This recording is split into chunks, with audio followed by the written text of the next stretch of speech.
خب دوستان، بعد اینکه چرخدنده هامون رو 105 نیوتن متر با تورک متر کشیدیم، چند دور برای اطمینان موتور رو میچرخونیم.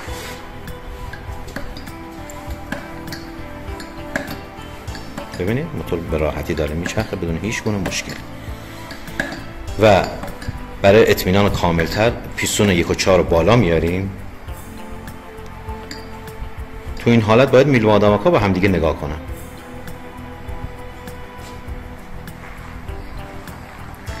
الان تست میکنیم پیستون 1 و 4 بالا باشه.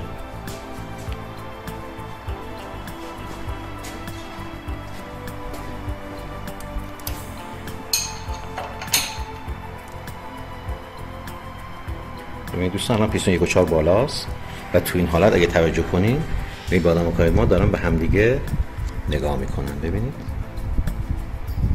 و این نشونه تایم بودن موتور و درست بودن کامل تایم.